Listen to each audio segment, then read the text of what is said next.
भारत माता तेरे चरणों में हम शीश चढ़ाने आए हैं। भारत माता तेरे चरणों में हम शीश चढ़ाने आए हैं। है कफन का कपड़ा जेबों में कुछ कर दिखलाने आए हैं। ये गूंज मेरे देश के क्रांतिकारियों की थी और मैं आज उन्हीं क्रांतिकारियों में से एक क्रांतिकारी जिन्हें सुभाष चंद्र बोस ने आधुनिक दधीची कहा है, मैं आज जतिन दास को कहीं ना कहीं आपके सामने प्रस्तुत कर रहा हूं। मैं जतिन दास की उन वीर गाथाओं को आपके सामने लाया हूं।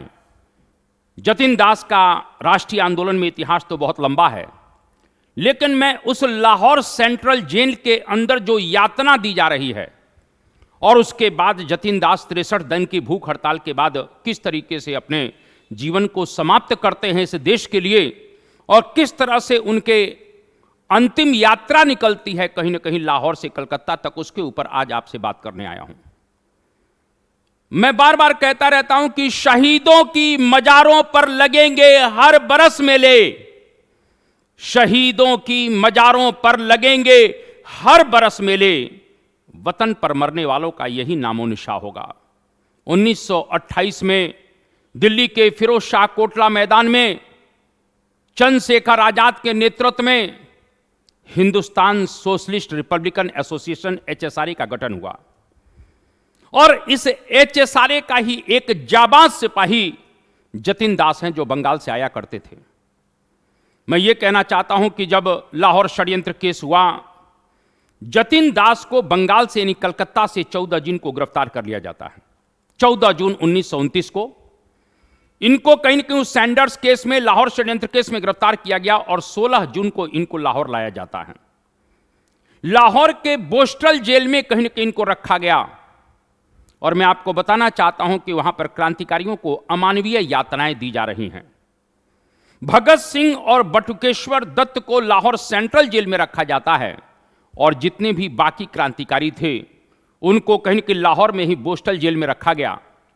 इस प्रकार से मैं ये कहना चाहता हूं कि जतिन दास ने जब जेल के अंदर देखा कि एक प्रकार से बड़ा ही क्रूरता का व्यवहार क्रांतिकारियों के साथ किया जाता है, उन्होंने ये भी देखा कि जो अंग्रेज कुलना के कैदी होते हैं उनकी तुलना में हम लोगों के साथ बहुत यातना का व्यवहार हो रहा है।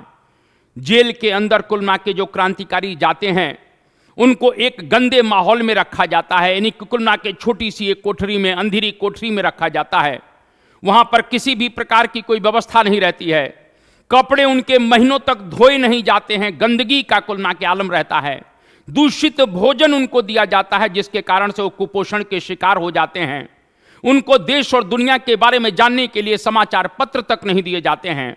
उनको लिखने और पढ़ने की कोई चीज नहीं दी जाती है।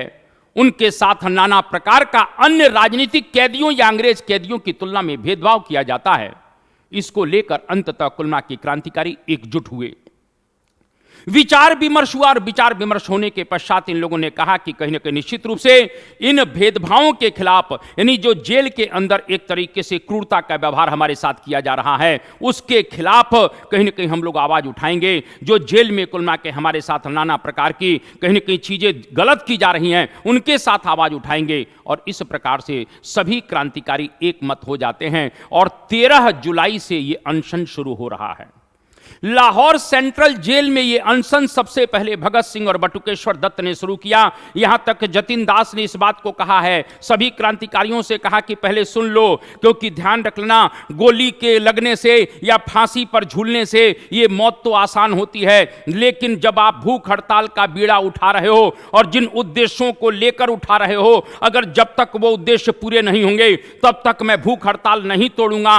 इसीलिए भूख हड़ताल करने से पहले सोच लो, क्योंकि गोली और फांसी से तो बड़ी तत्काल मृत्यु हो जाती है, लेकिन इसमें तिल तिल कर मरना पड़ेगा। इस बात को ध्यान रखिएगा। आप संकल्प लीजिए कि जब तक हम अपने लक्ष्य को, उद्देश्य को प्राप्त नहीं कर लेते तब तक भूख हड़ताल को नहीं छोड़ेंगे। सभी जतिन दास की बात से सहमत हो गए और इस प्रकार से 13 जुलाई से कहीं ना कहीं अनशन शुरू हो जाता है। भूख हड़ताल शुरू हो गई। और जब भूख हड़ताल शुरू हो गई तो शुरू में लाहौर सेंट्रल जेल के जो अधिकारी थे, कहीं ना कहीं उन लोगों ने इस पर किसी भी प्रकार का कोई ध्यान नहीं दिया। उनको लगा कि ये अनशन इस प्रकार से कर रहे हैं, धीरे धीरे कुल ना के कहीं ना कहीं जब इनको भूख लगेगी अपने आप जो है लाइन पर आ जाएंगे। भूख हड़ताल का मतलब है किसी भी प्रकार का पोषित चीज नहीं लेना। भोजन तो दूर की बात है, लिक्विड फॉर्म में भी पोषित चीज नहीं लेना है, सिर्फ पानी पर रहना है। एक दिन बीत गया, 2 दिन बीत गया, कहीं ना कहीं 20 दिन बीत गया। लाहौर सेंट्रल जेल के अंदर जो पुलिस अधिकारी थे, छटपटाहट मचने लग गई कि आखिर अब क्या किया जाए। इस प्रकार से आपको बताना चाहता हूं कि कैदियों के, इन क्रांतिकारियों के बैरकों में स्वादिष्ट भोजन, सुगंधित भोजन रखा जा रहा, स्वादिष्ट भोजन रखा गया, जिससे कहीं ना कहीं उसकी सुगंध को पाकर ये लोग एक तरह से अपना जो है कहीं ना कहीं मतलब भोजन करना शुरू कर दें, अपनी हड़ताल, भूख हड़ताल तोड़ दें। लेकिन कहीं ना कहीं उनके इरादे तो पक्के थे, क्रांतिकारियों के इरादे पक्के थे। इस प्रकार से भोजन को तिलांजलि वो दे देते हैं। उसके बाद कहीं ना कहीं जेल के जो अधिकारी थे वो घबरा गए। उन्होंने कहा ठीक है, जो मटके पानी के हुआ करते थे इन क्रांतिकारियों के लिए, उसमें पानी की जगह दूध रखा जाने लगा, क्योंकि उनको ये लगा कि जब इनको प्यास लगेगी तो ये कहीं ना कहीं दूध जरूर पिएंगे, और दूध पिएंगे तो इनका अनशन अपने आप ही समाप्त हो जाएगा। लेकिन आपको बताना चाहता हूं कि वो मेरे देश के क्रांतिकारी, वो मेरे जाबाज, वो मेरे मां भारती के वीर सपूत इस तरीके से जो है प्यासे मरने के लिए तैयार थे, लेकिन उन्होंने दूध को नहीं छुआ। यहां तक कि मटकों को, उन्होंने दूध के जो मटके थे उसको फोड़ना तक शुरू कर दिया। इस प्रकार से जेल के जब अधिकारी पूरी तरह से घबरा जाते हैं, तब आपको बताना चाहता हूं कि 26 जुलाई को एक घटना होती है, और 26 जुलाई को जेल अधिकारियों ने निर्णय लिया कि 2 डॉक्टर तैयार किए, 10 से 15 मजबूत कुलना के वार्डर उनको तैयार किया, जो एक तरह से पुलिसमैन ही मानकर चलिए। और इनसे कहा गया अब क्रांतिकारियों के साथ जबरदस्ती की जाएगी, और इनको पटक कर कुलना के कहीं ना कहीं इनके मुंह से निश्चित रूप से भोजन डाला जाएगा। जब क्रांतिकारी के ऊपर 10-10 पुलिसकर्मी या वार्डर लोग टूट पड़ते थे, क्रांतिकारी धाराशाही हो जाते थे, क्रांतिकारी चोटिल हो जाते थे, उनके मुंह में कुलना के कहीं ना कहीं एक प्रकार से रबड़ की नलियां डाली जाती थी, वहां से लिक्विड डाला जाता था, और तब इनको पोषण प्राप्त होता था। लेकिन जतिन दास के ये साथ नहीं हो पाया। जतिन दास के साथ आपको बताना चाहता हूं कि इस तरीके से बड़ा जो है बर्बरता का व्यवहार यहां पर किया जाता है। उनको धरती पर पटक दिया जाता है। बड़े कुलना के 10 से 15 लोग उनके साथ एक तरह से बर्बरता का व्यवहार करते हैं। जब मुंह में उनके नली डाला जाता है, और जब वो पोषण नहीं लेते हैं, यहां तक दांत से उस नली को काट देते हैं, तब नाक से नली डाली जाती है। और जब नाक से नली डाली गई तो जतिन दास फड़फड़ा रहे थे, वो नली पेट में नहीं गई, वो नली फेफड़े में चली जाती है। और जब नली फेफड़े में चली गई तो इस प्रकार से डॉक्टर ने जानते हुए भी जबरदस्ती नली से दूध डाल दिया। जिस दूध को कुलना के कहीं के पेट में जाना था, वो फेफड़े में चला जाता है, और इससे कहीं ना कहीं जतिन दास की हालत और अधिक बिगड़ जाती है। जतिन दास की जब हालत बहुत ज्यादा बिगड़ गई, इस तरह से 27 जुलाई को, 26 जुलाई को यह घटना हुई। 27 जुलाई को जेल प्रशासन ने तत्काल कुलना के एक गुप्त रिपोर्ट भेजी कि जतिन दास की हालत बहुत ज्यादा खराब हो गई है। जतिन दास की हालत बहुत खराब है, कहीं ना कहीं अब क्या किया जाए। मैं आपको बताना चाहता हूं कि जतिन दास के छोटे भाई किरण दास 21 जून से ही वहां पर हैं, अपने भाई की सेवा में थे, बाहर रहा करते थे, समय समय पर उसका हाल चाल लिया करते थे। इस प्रकार से किरण दास ने कुलना के अपने बड़े भाई जतिन दास के सामने रोते हुए, मैं ये कहना चाहता हूं, एक अनुनय विनय किया कि कम से कम आप एक विंटो, जो कुलना के कोल्ड ड्रिंक टाइप की एक लिक्विड है जिसमें थोड़ा सा मिनरल होता है, आप प्लीज ले लीजिए। इस प्रकार से अपने छोटे भाई के आंसुओं को देखने के पश्चात जतिन दास अपने को रोक नहीं पाए।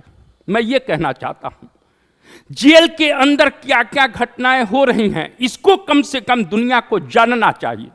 मैं इस बात को कहना चाहता हूं। इस प्रकार से वो जो विंटो कोल्ड ड्रिंक थी, आपको बताना चाहता हूं कि जतिन दास ने कहीं न कहीं उसको लिया। मैं ये कहना चाहता हूं कि इस प्रकार से समझने की जरूरत है। इस तरह से अपने भाई के कहने पर, किरण दास के कहने पर, उस कहीं ना कहीं एक तरह से लिक्विड को लेते हैं। 7-8 दिन गाड़ी किसी तरह से चलती है। जब जेल के अधिकारियों को यह बात मालूम पड़ गई कि कहीं ना कहीं किरण दास की बात जतिन दास मानते हैं, तो अंततः कहीं ना कहीं जेल के अधिकारियों ने किरण दास से कहा कि आप इनके साथ ही रहिए।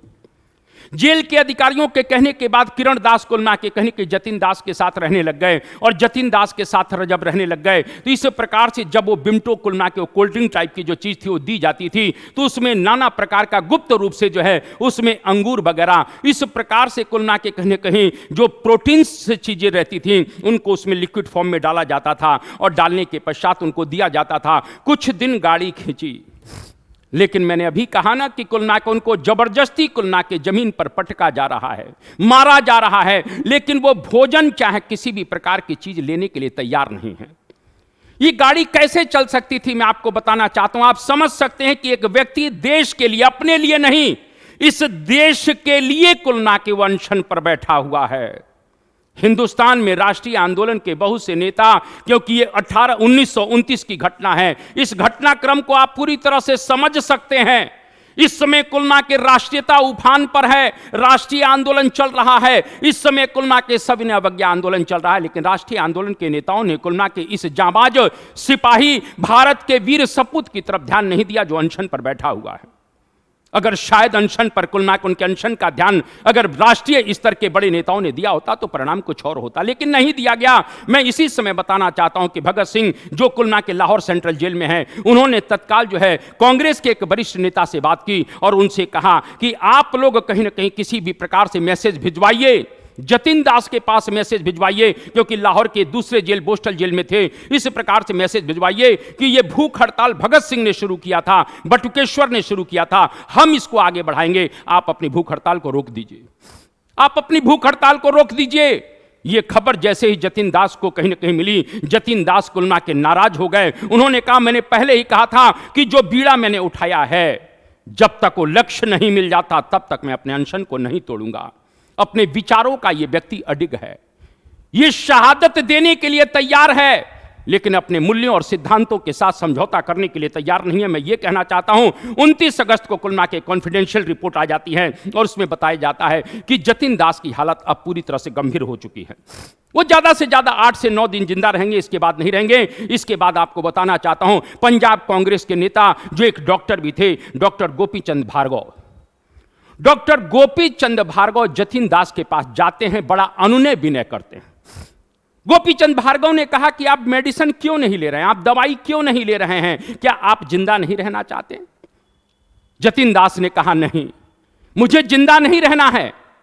कहीं ना कहीं उन गोपी चंद ने कहा कि आपको इस देश के, आपके लिए कहीं ना कहीं ये देश को आपके लिए जरूरत है, आपकी जरूरत है। जतिन दास ने कहा कि कहीं ना कहीं इस देश के लिए मैं शहादत देना चाहता हूं, जिससे अन्य लोगों की हालत सुधर सके। इसीलिए मैं कहीं ना कहीं अन्य लोगों के लिए, जो जेल में कुलना के नाना प्रकार का भेदभाव हो रहा है और जो कहीं ना कहीं देश की आजादी के लिए संघर्ष चल रहा है, मेरी शहादत से मेरे कहीं ना कहीं मरने के बाद वो कहीं ना कहीं और तेज होगी, तो क्रांति की ज्वाला और तेज होगी। इसीलिए मैं मरना चाहता हूं। इस प्रकार से जो है उनका संकल्प बहुत मजबूत था, लेकिन गोपी चंद ने बहुत ज़्यादा समझाया और समझाने के पश्चात आपको बताना चाहता हूं कि कहीं ना कहीं इसी समय किरण दास भी समझाते हैं और आपको बताना चाहता हूं कि कुछ समय के लिए इस प्रकार से जतिन दास ने कुछ दवाइयां लेना शुरू कर दिया।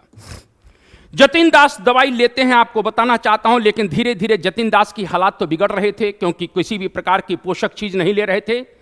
जतिन दास के इस खराब हालात की खबर कहीं न कहीं अखबारों के माध्यम से दुनिया में आने लगी, देश को मालूम पड़ने लगा कि जतिन दास की हालत खराब है। मैं कहना चाहता हूं कि 12 अगस्त को वायसराय ने लंदन में टेलीग्राम भी कर दिया कि कुलना के कहने की जतिन दास की हालत खराब है और देश में उनके लिए एक बहुत बड़ा असंतोष पैदा हो रहा है। इसके पश्चात अंततः गोपी चंद भार्गव एक बार पुनः सरदार किशन सिंह जो भगत सिंह के पिता थे, ये सभी लोग इस प्रकार से बोस्टल जेल पहुंचे। गोपी चंद भार्गव भी पहुंचते हैं, सरदार किशन सिंह भी पहुंचते हैं। सभी लोगों ने कुलना के अनुनय विनय किया है जतिन दास से कि कम से कम आप उस समय तक तो जिंदा रहिए, जिन लक्ष्यों के लिए, जिन संकल्पों के लिए आप भूख हड़ताल किए हैं, वो संकल्प जब तक नहीं प्राप्त हो जाता है तब तक जिंदा रहें। हम लोग आपसे प्रार्थना करने के लिए आए हैं, उन सुखद पलों को आप कम से कम देखें। इसीलिए कुछ पोषण लेते रहें, जिससे आप कहीं ना कहीं कुछ समय और सरवाइव कर सकें। लेकिन जतिन दास मानने वाला नहीं था। जतिन दास मानने के लिए तैयार नहीं है, मैं ये कहना चाहता हूं। उसके बाद 21 अगस्त को एक निर्णय होता है और इस प्रकार से गोपी चंद भार्गव भी वहां पहुंचे हुए हैं, पुरुषोत्तम दास टंडन भी वहां पर पहुंचे हुए हैं, वहां पर भगत सिंह भी पहुंचे हुए हैं और बटुकेश्वर दत्त भी पहुंचे हुए हैं। लाहौर सेंट्रल जेल से कुल मिला के भगत सिंह को इजाजत दी गई, यानी ब्रिटिश सरकार ने भगत सिंह को कुल मिला के इजाजत दी कि आप जाइए और कहीं ना कहीं जतिन दास से बात करिए। क्यों बात करिए? क्योंकि कुल मिला के कहीं ना कहीं दुनिया को मालूम था, भारत को मालूम था, क्रांतिकारियों को मालूम था, अंग्रेजों को मालूम था कि जतिन दास कुल मिला के किसी का सम्मान करता है तो वही कहीं ना कहीं भगत सिंह का करता है। उनको विश्वास था कि दुनिया की बात भगत सिंह टाल सकते हैं, लेकिन अपने प्रिय भगत सिंह की बात नहीं टालेंगे। इस प्रकार से भगत सिंह पहुंचे। भगत सिंह ने जतिन दास के हालात को देखा, उनके आंखों में अश्रु हैं, लेकिन रोक लिया, क्योंकि उनको मालूम है कि अगर मैं भावुक हो गया तो जतिन दास की हालत और बिगड़ सकती है। उनको यह भी कष्ट था कि अनशन का बीड़ा तो मैंने ही शुरू किया था, जतिन दास तो मना कर रहा था, लेकिन कुल मिला के अपने दुख को कहीं ना कहीं भगत सिंह छुपाए हुए हैं। भगत सिंह अपने दुख को छुपाए हुए हैं और भगत सिंह ने अनुनय विनय किया है कि कम से कम मेरी बात को मान लो, मेरी बात को मान लो, कुछ पोषण ले लो, लिक्विड फॉर्म में ही कुल मिला के आप लो, लेकिन पोषण लो। इस प्रकार से जतिन दास एक प्रकार से भगत सिंह की बात को नहीं टाल पाए और कुछ समय के लिए उन्होंने पोषण लेना शुरू कर दिया। आपको बताना चाहता हूं कि इस समय सभी लोग सन्न रह गए, यहां तक कि सभी लोगों ने पूछा, गोपी चंद भार्गव ने पूछा, पुरुषोत्तम दास टंडन ने पूछा कि आपने किसी की बात को नहीं माना, लेकिन आप भगत सिंह की बात को कैसे मान गए? उन्होंने कहा, भगत सिंह इस हिंदुस्तान के क्रांतिकारी आंदोलन का जांबाज सिपाही है, मैं उसकी बात को कैसे टाल सकता हूं? उसी के पद चिन्हों पर तो चलकर कुल मिला के हम लोग क्रांति के लिए, इस देश की आजादी के लिए शहादत देने के लिए तैयार हैं, मैं उसकी बात को कैसे टाल सकता हूं? और इस प्रकार से भगत सिंह की बात को मानने के पश्चात कुछ समय के लिए गाड़ी आगे बढ़ जाती है, लेकिन वो गाड़ी लंबी नहीं चल पाई। उसके बाद कुछ समय के पश्चात फिर कुल मिला के कहीं ना कहीं इस तरह से जतिन दास अपने पुनः जो है पानी पर ही आ जाते हैं, जल पर आ जाते हैं। आप इस बात को समझिए कि जतिन दास तिल तिल करके मर रहे हैं, उनके क्रांतिकारी साथी उनको अपनी आंखों से देख रहे हैं, उनका छोटा भाई किरण दास दिन रात उनको देख रहा है। उनके ऊपर क्या गुजर रही होगी, उनके ऊपर क्या बीत रही होगी? मैं यही तो आपको बताना चाहता हूं कि हिंदुस्तान के राष्ट्रीय आंदोलन में अनशन की चर्चा होती है, आखिर इस अनशन की चर्चा क्यों नहीं होती? हमको बार बार पढ़ाया जाता है, गांधी ने ये अनशन कर दिया, गांधी ने वो अनशन कर दिया। गांधी का मैक्सिमम जो अनशन था वो 21 दिन का अनशन था, और उसमें भी 21 दिन में कुल मिला के सभी पोषक पदार्थ लिया करते थे, सिर्फ जल पर उनका अनशन नहीं होता था, सभी कुल मिला के कहने के लिक्विड फॉर्म में पोषक पदार्थ उनको दिया जाता था। लेकिन गांधी 21 से ज्यादा दिन से ज्यादा अनशन नहीं कर पाए। अरे जतिन दास भी तो अनशन कर रहे थे। भारतीय राष्ट्रीय आंदोलन के बड़े बड़े नेताओं को कम से कम अंग्रेजों के लिए उनके लिए पैरवी करना चाहिए था, लेकिन यहां पर कुछ नहीं। यहां पर जेल में कोई मिलने के लिए नहीं जा रहा है जतिन दास के पास, केवल गोपी चंद भार्गव हैं, पुरुषोत्तम दास टंडन हैं, यही लोग बेचारे जाया करते थे। भगत सिंह के पिता किशन सिंह जाया करते थे। और आपको बताना चाहता हूं कि इस प्रकार से स्थितियां दिन पर दिन बिगड़ने लग गई। इस तरह से भगत सिंह को, इस प्रकार से मैं आपको कहना चाहता हूं कि धीरे धीरे जब स्थिति बिगड़ जाती है, किरण दास को लगा कि मेरा भाई अब दुनिया में नहीं रहेगा।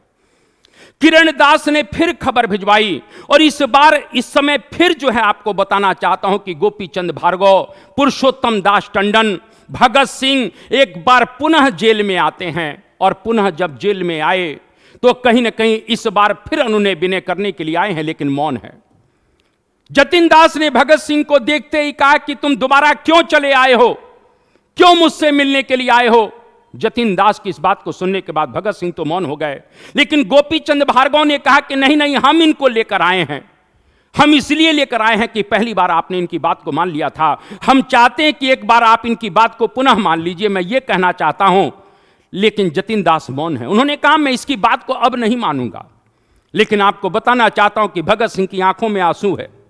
यही राष्ट्रवाद है, यही राष्ट्रीयता है कि बंगाल के क्रांतिकारी को दर्द होता है तो पंजाब के क्रांतिकारी की आंखों में दर्द, कहीं कहीं आंसू निकल जाते हैं। मैं आपको यही कहना चाहता हूं, भगत सिंह इस बार क्या कहते हैं, इस बात को सुनना चाहिए आप सभी लोगों को। भगत सिंह ने कहा कि मैं तेरे को कहूंगा नहीं, लेकिन एक बार तेरे से पुनः कहीं ना कहीं याचना करने के लिए आया हूं, मैं पुनः अनुनय विनय करने के लिए आया हूं, तेरे से हाथ जोड़ रहा हूं कि एक बार तू पुनः जो है कहीं ना कहीं पोषण चीज ले ले, जिससे कुल ना के उस सुखद परिणामों को अपनी आंखों से तू देख सक। मैं इसीलिए आपसे अनुनय विनय करने के लिए आया। मेरी बात को एक बार और रख लीजिए, मैं जीवन पर्यंत फिर आपसे कभी कुछ नहीं कहूंगा। और कहते हैं कि यदि कुल ना के हमारी मांगे सरकार नहीं मांगेगी तो सिर्फ जतिन दास ही दुनिया से नहीं जाएगा, सभी क्रांतिकारी जो जेलों में बंद हैं वो सब तेरे साथ कुलना के दुनिया से चले जाएंगे। भगत सिंह के कुलना के इस भावुक कुलना के बातों को सुनने के बाद जतिन दास कुलना के रोने लग गए और जतिन दास फिर इस बात को टाल नहीं पाए और अंततः जतिन दास ने पुनः जो है पोषक तत्व लेने शुरू कर दिए। कहीं न कहीं गोपी चंद की कुलना के दवाइयों को लेना शुरू कर दिया। लेकिन फिर मैंने क्या कहा कि कहानी लंबी नहीं चल पाती थी और कुछ समय के पश्चात उन्होंने फिर जो है पोषक चीजें लेना बंद कर दिया। वो दवाइयां जो गोपी चंद दिया करते थे वो लेना बंद कर दिया और हालात बिगड़ जाते हैं। और जब हालात बिगड़ जाते हैं तो 24 अगस्त की बात आप सुन लीजिए। 24 अगस्त को मैं कहना चाहता हूं, जतिन दास ने स्वयं जेल के एसपी को बुलाया। जतिन दास ने जेल के एसपी मेजर ब्रिक्स को कुलना के एक कहीं न कहीं मैसेज किया है कि मेरी अंतिम इच्छा सुन लीजिए। जतिन दास जान गए कि मैं अब दुनिया में रह नहीं पाऊंगा। जतिन दास ये जान गए, अपने हालात को समझ गए, क्योंकि जतिन दास अब ज्यादा मूवमेंट भी नहीं कर पा रहे थे इस तरीके से, क्योंकि सभी क्रांतिकारी हार गए थे। सब क्रांतिकारी उनको देखकर बैरकों में रोया करते थे। यहां तक कि किशन सिंह ने, भगत सिंह के पिता किशन सिंह जब उनको देख कर आए तो उन्होंने कहा कि क्रांतिकारियों के साथ अंग्रेज बड़ी बर्बरता का व्यवहार करते हैं, उनको कुलना के पटक कर पहले मारा जाता है और कहीं ना कहीं तब उनको कुलना के लिक्विड फॉर्म में भोजन कराया जाता है, यानी लिक्विड फॉर्म में पोषक तत्व दिए जाते हैं। इसमें सबसे ज्यादा गंभीर हालत जो है जतिन दास की है। जतिन दास के शरीर पर चोट ही चोट के निशान है। यह किशन सिंह का बयान है जो भगत सिंह के पिता थे। आप ये समझिए कि हमारे और आपकी आजादी के लिए इन क्रांतिकारियों ने कितनी जेल में यातनाएं सही हैं, लेकिन हम कुलना के उनकी बातों को दुनिया में फैलाना नहीं चाहते हैं। हम दुनिया में उनकी बातों को करना नहीं चाहते हैं। हम ये कहना चाहते हैं, मैं कई बार बड़े बड़े लोगों से कहता हूं कि इन क्रांतिकारियों की शहादत के लिए कम से कम सेमिनार समय समय पर आयोजित किए जाएं, जिससे भारत की आने वाली युवा पीढ़ी को इन क्रांतिकारियों के विषय में मालूम पड़ सके। लेकिन सब स्वार्थों से भरे हुए, मैं तो यह कहना चाहता हूं, सब अंग्रेजों के पिट्ठू जैसे लोग हैं जो इन क्रांतिकारियों के विचारों को कुलना के जन जन तक पहुंचाना नहीं चाहते। मैं आपको यह बताना चाहता हूं, इस तरीके से जो है जेल एसपी को कहीं ना कहीं मैसेज दिया गया और भगत सिंह ने, जतिन दास ने अपनी अंतिम इच्छा व्यक्त की है। और जतिन दास अपनी अंतिम इच्छा व्यक्त करते हैं कि मेरा अंतिम संस्कार, यानी मेरे मरने के बाद जो मेरा शव है वो मेरे भाई को दिया जाए, किरण दास को दिया जाए, और किरण दास को कुलना के मेरे शव को दिया जाए और मेरा अंतिम संस्कार कलकत्ता में किया जाए, उसी जगह पर किया जाए जहां पर मेरी मां का अंतिम संस्कार किया गया था। इस प्रकार से अपनी अंतिम इच्छा व्यक्त करती हैं। दूसरी इच्छा उन्होंने यह व्यक्त की कि मेरे मरने के बाद जो मेरा पार्थिव शरीर हो वो उस ट्रेन से कलकत्ता से जाए, लाहौर से जाए, जो ट्रेन कलकत्ता दिल्ली होकर जाए, यानी जो ट्रेन दिल्ली होकर निकले, जिससे कुलना के दिल्ली के लोगों को कहीं ना कहीं अंग्रेजों की बर्बरता का पता चल सके। ये दो मांगे रखी गई और दोनों ही मांगे उनकी स्वीकार कर ली जाती है। 31 अगस्त को एक बार बताना चाहता हूं, क्योंकि ये घटना 24 अगस्त को जो अंतिम इच्छा व्यक्त गई है जेल एसपी को, वो स्वीकार कर ली जाती है। 31 अगस्त को डॉक्टर गोपीचंद सरदार किशन सिंह एक बार पुनः जो है मिलने के लिए गए, लेकिन कुलना के कहीं ना कहीं वही सहानुभूति, वही अनुनय विनय, लेकिन जतिन दास आज अपनी बात पर अडिग हैं। और इस तरीके से आपको बताना चाहता हूं कि क्रांतिकारी शिव वर्मा, वही शिव वर्मा जिनको लाहौर षड्यंत्र केस में आजीवन कारावास होगा, उन्होंने अपनी किताब में एक बात लिखा है कि एक रात को जतिन दास ने बोस्टल जेल के सभी कैदियों को, क्रांतिकारियों को, जो उनके मित्र थे, उनको बुलाया, अपने पास बिठाला और उनके भाई किरण दास जो बिस्किट का पैकेट लाए थे, उस बिस्किट के पैकेट में से अपने हाथों से एक एक बिस्किट अपने क्रांतिकारी मित्रों को दिया। इन्हीं जतिन दास ये जान गए थे कि मेरा अंतिम समय आ चुका है। जतिन दास जान गए थे। लोगों ने कहा कि भूख हड़ताल तोड़ रहे हो। इस प्रकार से एक एक बिस्किट सबको देने के बाद जतिन दास ने भी कुलना के एक बिस्किट खाया है। और जतिन दास ये कहते हैं कि ये हमारा प्यार का प्रतीक है, ये हमारे प्यार का प्रतीक है, ये मेरे सहपाठियों के साथ मेरा अंतिम सहभोज है। इतनी बात सुनने के पश्चात क्रांतिकारी फूट फूट कर रोने लगे। आप समझिए कि वो स्थिति क्या रहती होगी। क्रांतिकारी फूट फूट कर रोने लगते हैं, मैं ये कहना चाहता हूं। और इस तरीके से सब लोगों ने कुल मिला के जतिन दास की इच्छा को पूरा किया। सब लोगों ने एक एक बिस्किट उसमें से पाया। और कहीं ना कहीं 1 सितंबर की रात को बताना चाहता हूं कि 1 सितंबर की रात को जब जतिन दास के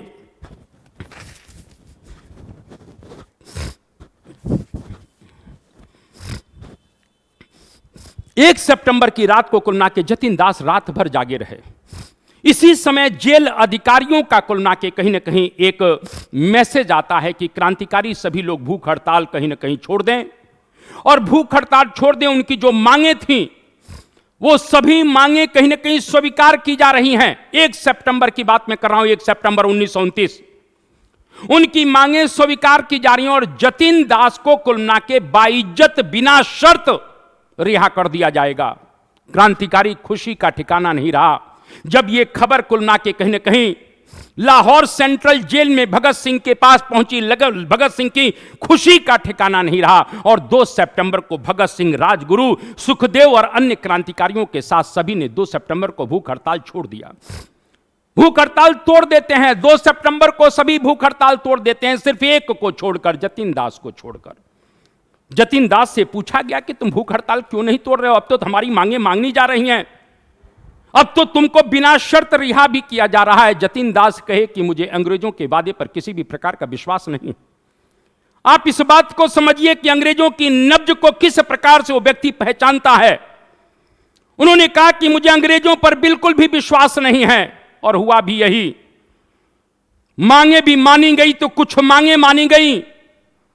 और सबसे बड़ी बात है कि जतिन दास को कहीं ना कहीं जो बिना शर्त एक प्रकार से रिहा करने की बात थी, उसमें जमानती रिहा की बात की गई थी। यानी आपको जमानत पर छोड़ा जा रहा है, जब आप ठीक हो जाएंगे तो पुनः आपको गिरफ्तार कर लिया जाएगा। ये बात को जैसे ही सुधारा जाता है, जैसे ही कुल मिला के कहीं ना कहीं सरकार अपने वादे से पलट जाती है। जतिन दास के जानते थे, उन्होंने क्रांतिकारियों से कहा कि देखो ये कितने कहीं ना कहीं गद्दार लोग हैं, अंग्रेजों को कहा, और इस प्रकार से अपने वादे से मुकर गए। ये बताइए, मैं बिना शर्त रिहा होऊंगा, मैं जमानत पर क्यों रिहा होकर जाऊंगा? और इस तरह से ये बात जब भगत सिंह को मालूम पड़ गई, जिन्होंने 2 सितंबर को भूख हड़ताल खत्म किया था। 2 सितंबर को भगत सिंह ने इसलिए भूख हड़ताल को खत्म किया था क्योंकि भगत सिंह ने ही भूख हड़ताल को शुरू किया था। वो अपने जतिन दास को बचाने के लिए सबसे पहले भूख हड़ताल तोड़ते हैं, जिससे कुल मिला के जतिन हमारा बच जाएगा। लेकिन 4 सितंबर को जब सरकार अपने वादे से मुकर जाती है और जतिन दास अनशन पर ही रह जाते हैं, तो भगत सिंह ने कहा कि जिस जतिन को बचाने के लिए मैंने भूख हड़ताल तोड़ा था, आज मैं उस जतिन को कैसे खो सकता हूं? और जतिन दास के लिए अंततः सरदार भगत सिंह ने, मेरे शहीद आजम ने 4 अगस्त से पुनः भूख हड़ताल को शुरू कर दिया। 4 अगस्त से पुनः भूख हड़ताल शुरू हो जाती है। 4 सितंबर से यानी कुल मिला के 2 सितंबर को सब लोगों ने भूख हड़ताल तोड़ दी थी। लेकिन 4 सितंबर से जब अंग्रेजों की वादा खिलाफी होती है, तो 4 सितंबर से पुनः जो है एक प्रकार से भूख हड़ताल इस तरीके से पुनः जो है भगत सिंह ने शुरू कर दिया। मैं यही कहना चाहता हूं कि भगत सिंह कुल मिला के पूरा प्रयास कर रहे थे कि किसी तरह से जतिन दास को बचाया जाए। सर, मैं यही तो आपको बताना चाहता हूं, यही तो एक राष्ट्रीयता है, यही तो राष्ट्रीय एकता है और यही तो राष्ट्रवाद है, यही तो राष्ट्रवाद है। हम वंदे मातरम गा रहे हैं, हम इनकलाब जिंदाबाद कह रहे हैं, हम कुल मिला के राष्ट्र धर्म की बात करते हैं, लेकिन जाति और धर्म के नाम पर हम भेदभाव कर रहे हैं। हम कहीं ना कहीं मां भारती के अगर महान सपूत हैं, तो इन वीर क्रांतिकारियों की शहादत के पदचिन्हों पर चलना चाहिए। वही भगत सिंह जो 2 सितंबर को अनशन तोड़ते हैं कि मेरा जतिन दास बच जाएगा, लेकिन जब लगा कि जतिन दास नहीं बचेगा, तो 4 सितंबर को वही भगत सिंह इस प्रकार से भूख हड़ताल पुनः चालू कर देते हैं। मैं ये कहना चाहता हूं, जमाने भर में मिलते हैं आशिक कई, मगर वतन से खूबसूरत कोई सनम नहीं होता। जमाने भर में मिलते हैं आशिक कई, मगर वतन से खूबसूरत कोई सनम नहीं होता। अरे नोटों में भी लिपटकर और सोने में भी सिमटकर मरे हैं कई, मगर तिरंगे से खूबसूरत कोई कफन नहीं होता सर। ये जतिन दास के ऊपर लाइनें कुल ना के कहीं न कहीं सबसे महत्वपूर्ण है। आपको बताना चाहता हूं, इस तरह से 10 सितंबर का दिन आ जाता है, जतिन दास की हालत पूरी तरह से बिगड़ गई। जतिन दास के शरीर की हलचल धीरे धीरे कम होने लगी। जब ये बात कुलना के कहीं न कहीं सेंट्रल जेल लाहौर पहुंचती है 12 सितंबर को, भगत सिंह कुलना के सरकारी वकील जो कलंदर अली खान था उसके ऊपर बिगड़ जाते हैं और कहते हैं कि आखिर सरकार क्या चाहती है, क्यों नहीं सरकार कुलना के बाइज्जत बिना शर्त कुलना के कहीं न कहीं जतिन दास को कहीं न कहीं रिहा कर देती है। अरे इस समय तुम क्यों नहीं रिहा कर देते, बाद में जब मेरा जतिन स्वस्थ हो जाएगा तुम भले गिरफ्तार कर लेना, लेकिन इस समय कुलना के कहीं न कहीं रिहा कर दो। लेकिन मैंने अभी कहा सरकार अपनी बातों पर अड़ी है कि हम जमानत पर ही रिहा करेंगे, और इस तरीके से भगत सिंह बहुत नाराज हैं, दुखी भी हैं। और इस तरह से 13 सितंबर का वो दिन आ जाता है। 13 सितंबर का वो दिन आ जाता है, 63 दिन पूरे हो चुके थे। 13 जुलाई से अनशन कुलना के शुरू किया था। मैंने अभी कहा कि हिंदुस्तान के बड़े बड़े राष्ट्रवादी नेता जो कहा करते थे कि अनशन अनशन अनशन, अरे कम से कम हमारा जतिन दास भी तो अनशन ही कर रहे थे, तुम्हारे ही मार्ग पर चल रहे थे, कम से कम एक बार उनसे मिलने के लिए तो चले गए होते। कम से कम कुलना के लॉर्ड इरविन से उनके लिए बात तो तुम लोगों ने किया होता, लेकिन नहीं। और इस प्रकार से आपको बताना चाहता हूं कि 13 सितंबर को इस प्रकार से पूरी तरीके से जो है उनकी आंखें मुची हुई हैं, लेकिन जतिन दास ने अंतिम शब्द जो बोला है वो लोगों को याद रखना चाहिए। लेकिन 13 सितंबर से पहले एक घटना आपको बता देना चाहता हूं।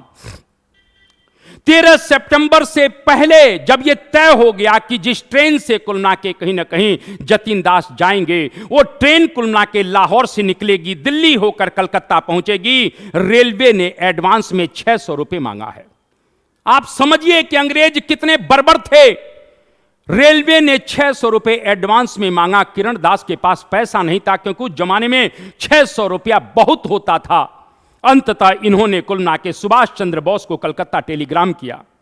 सुभाष चंद्र बोस ने तत्काल 600 रुपए मनी ऑर्डर किए, और जैसे ही 600 रुपए सुभाष बाबू कुलना के मनी ऑर्डर कर देते हैं, ये पंजाब के लोगों को मालूम पड़ा अभी कुलना के हमारे जतिन दास जिंदा हैं, लेकिन उससे पहले ये कार्यवाहियां चल रही हैं, क्योंकि सबको विश्वास हो गया कि जतिन दास अब नहीं रहेंगे। और इस तरीके से जो है जब पंजाब के लोगों को मालूम पड़ा कि जतिन बाबू ने कुलना के कहीं न कहीं कलकत्ता से 600 रुपए सुभाष बाबू से मंगवाए हैं, सभी लोग नाराज हैं, सभी लोग दुखी हैं, सब लोग कहीं न कहीं इस प्रकार से जो है किरण दास के पास पहुंच गए, उनके हाथ पैर जोड़े कि आप ऐसा ना करें, कुलना के पंजाब भी भारत है और कुलना के इनकी शहादत हिंदुस्तान के लिए हुई है, आप ये पैसे कुलना के सुभाष बाबू को वापस कर दें। पंजाब के लोग कुलना के 600 रुपए की व्यवस्था करेंगे, और इस तरह से किरण दास भावुक होकर वो 600 रुपए सुभाष बाबू को वापस कर देते हैं। पंजाब के लोगों ने 600 रुपए कहीं ना कहीं इकट्ठे किए और इकट्ठा करके रेलवे में जमा कर देते हैं। इस तरीके से सब बात हो जाती है। अंततः 13 सितंबर का दिन आ गया, और 13 सितंबर की एकदम अर्ली मॉर्निंग की बात करना चाहता हूं। किरण दास को इशारे से बुलाते हैं, और कहीं कि किरण दास को इशारे से बुलाते हुए कहते हैं कि मैं बंगाली बाद में हूं, पहले भारतीय हूं। आप समझिए इस बात को, मैं बंगाली बाद में हूं, पहले भारतीय हूं। पंजाब के लोग जहां चाहें वहां मेरा अंतिम संस्कार आप कीजिएगा। मैं पंजाब में कुलना के कहीं न कहीं मर रहा हूं, इसलिए पंजाब के लोगों पर मेरा सबसे पहला अधिकार है, वो लोग जहां चाहे मेरा अंतिम संस्कार करिएगा। इस प्रकार से कहते हुए अंततः कुलना के उन्होंने एक प्रकार से अपने भाई की तरफ इशारा किया, और इशारा सब लोग समझ गए। उस समय कुलना के किरण दास हैं, क्रांतिकारी विजय कुमार सिन्हा हैं, आंखें बंद हैं, किसकी? जतिन दास की कोई हलचल नहीं है, और सब रोते रोते जतिन दास के कुलना के प्रिय गाने को गा रहे हैं। और वो प्रिय भजन क्या था? एकला चले रे। सब लोग रोते हुए कुलना के एकला चले रे कुलना के गीत गा रहे थे, वंदे मातरम का गीत गा रहे थे। और इस अंतिम क्षण में कुलना के ये गीत गाते हुए, इस प्रकार से ये गीत को सुनते हुए, यानी वंदे मातरम के गीत को सुनते हुए, ये भारत का महान वीर सपूत, ये कहीं ना कहीं आधुनिक भारत का दधीची, जिसके कारण से, जिसकी शहादत से राष्ट्रीय आंदोलन में कुलना के गर्मी आई, तीव्रता आई, हम कह सकते हैं ये मां भारती का महान सपूत सपूत हम सबको छोड़कर 13 सितंबर को अलविदा हो जाता है। वो सभी बंधनों से मुक्त हो गया। करीब 1 बजे की बात है, लाहौर में कुल मिला के कहीं के बोस्टल जेल में कुल मिला के उन्होंने अपनी अंतिम सांस ली। 4:30 बजे उनके शरीर को, उनके कुल मिला के पार्थिव शरीर को जेल से निकाला जाता है।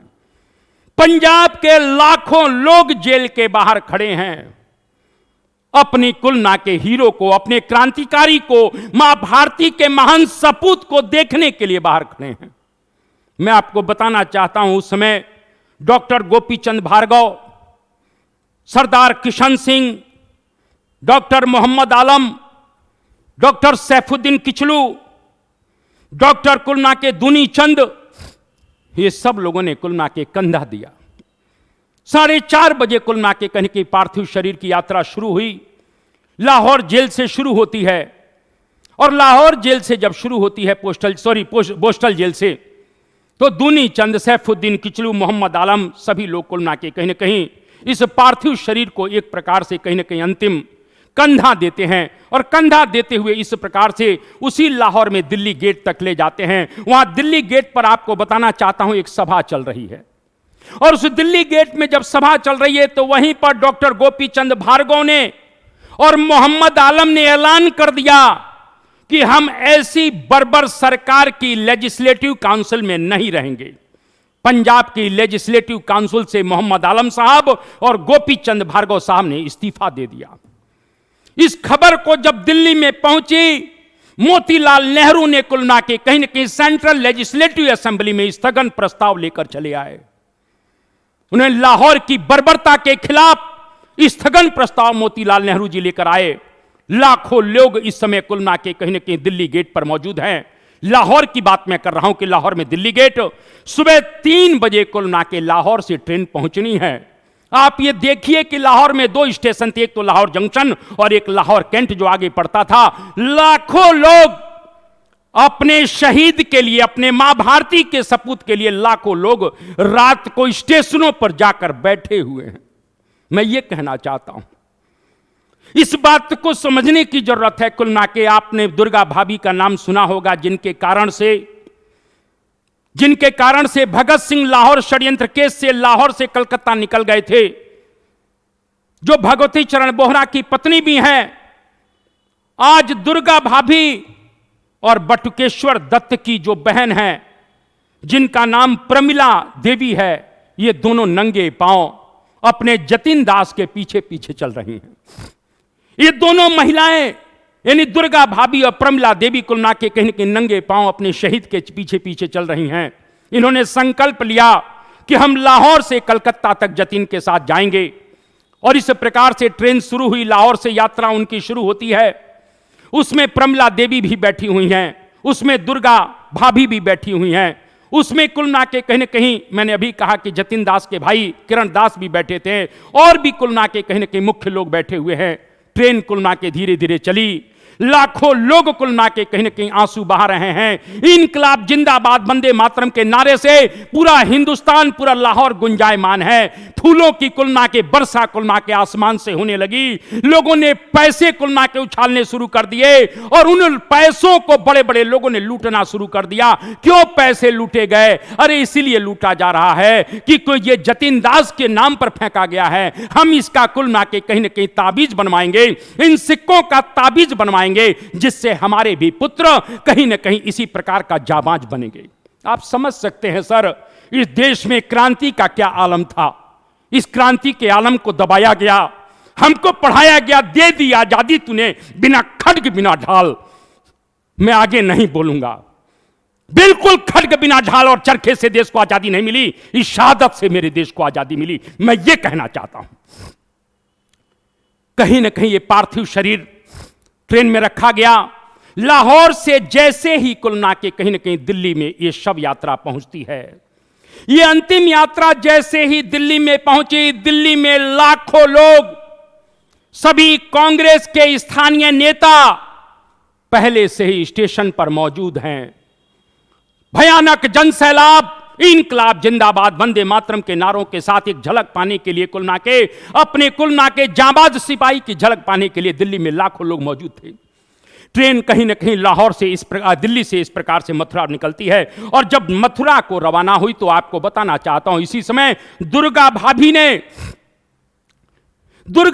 ने धीरे से कान में किरण दास को एक बात कहा है।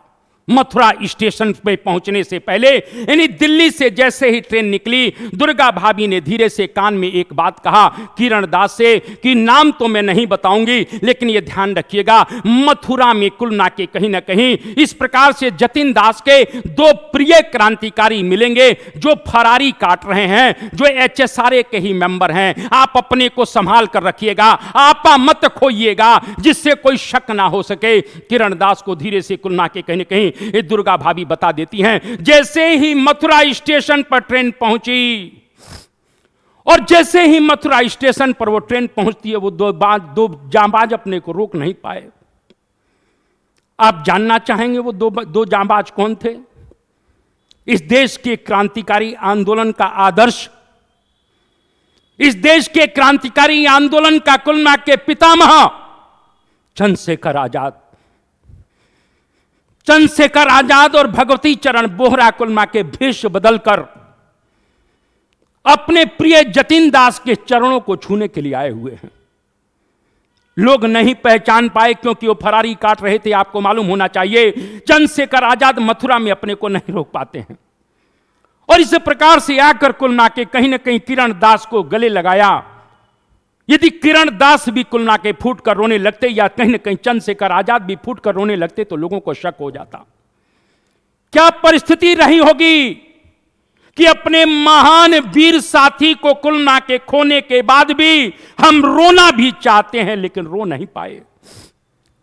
चंद्रशेखर के आंखों से आंसू आ गए, लेकिन कुलना के संभाला उन्होंने, और जतिन दास के कुलना के कहने के पैरों को छूकर चूमा। कुछ देर कुलना के यात्रा में साथ रहे, और यात्रा में साथ रहने के बाद आपको बताना चाहता हूं कि यह यात्रा आगरा पहुंची, यानी ट्रेन आगरा पहुंची, और आगरा में दोनों लोग कहीं ना कहीं उतर जाते हैं। आगरा में दोनों लोग उतर जाते हैं। भगवती चरण बोहरा भी उतर गए, जिनकी पत्नी दुर्गा भाभी कुलना के इस अंतिम यात्रा में अंतिम स्थान तक जाने के लिए कहीं ना कहीं संकल्पबद्ध है।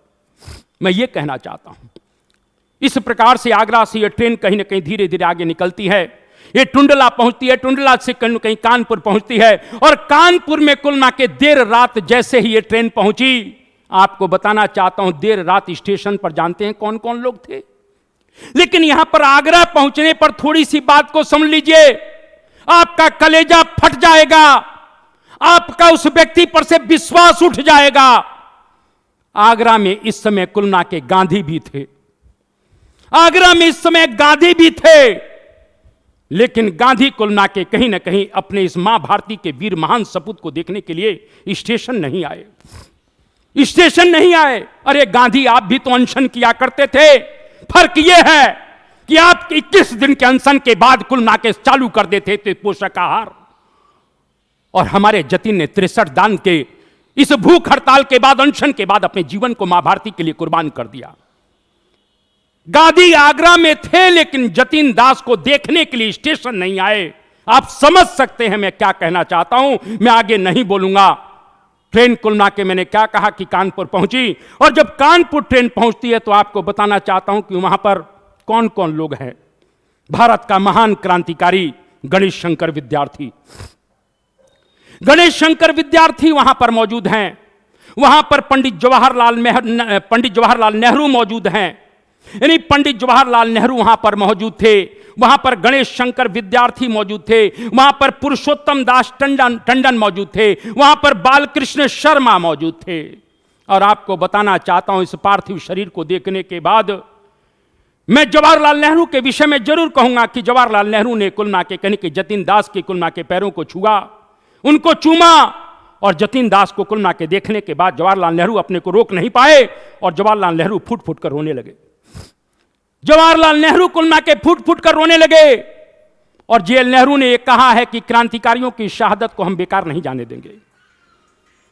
ये कहीं ना कहीं यात्रा फिर आगे निकलती है। इस प्रकार से इलाहाबाद कुलना के कहीं ना कहीं यात्रा पहुंची, और इलाहाबाद से अंततः कुलना के स्टेशन मुगल सराय होते हुए आपको बताना चाहता हूं कि हावड़ा पहुंच रही है। ये अंतिम पड़ाव है। हावड़ा कुलना के स्टेशन पर जैसे ही कुलना के कहीं ना कहीं यात्रा पहुंचती है, लाखों लोगों का सैलाब, क्योंकि उनका बंगाली महान वीर सपूत, बंगाल का शेर जतिन दास कहीं ना कहीं आ रहा है। और इस प्रकार से लाखों लोग कहीं ना कहीं हावड़ा स्टेशन पर तैयार हैं, उनके स्वागत के लिए तैयार हैं। इनकलाब जिंदाबाद, वंदे मातरम के नारों के साथ पूरा बंगाल गुंजायमान हो चुका था। और अगवानी करने के लिए स्वयं सुभाष चंद्र बोस कुलना के खड़े हैं। सुभाष चंद्र बोस के साथ सीआर दास की, कुलना के सीआर दास, जो मृत्यु जिनकी 1925 में हो गई थी, उनकी विधवा, जो राष्ट्रीय स्वतंत्रता सेनानी थी, मां बासंती देवी भी मौजूद है।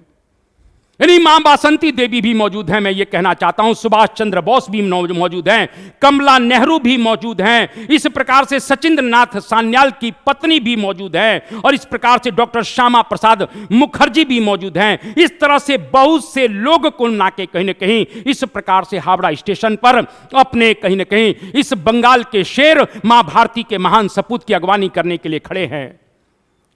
शव को उतारा गया, लाखों लोगों का सैलाब, और अंततः कुलना के आपको बताना चाहता हूं कि कहीं ना कहीं अगले दिन सुबह इनका कुलना के यानी कि एक प्रकार से जतिन दास का कहीं कि अंतिम संस्कार होता है।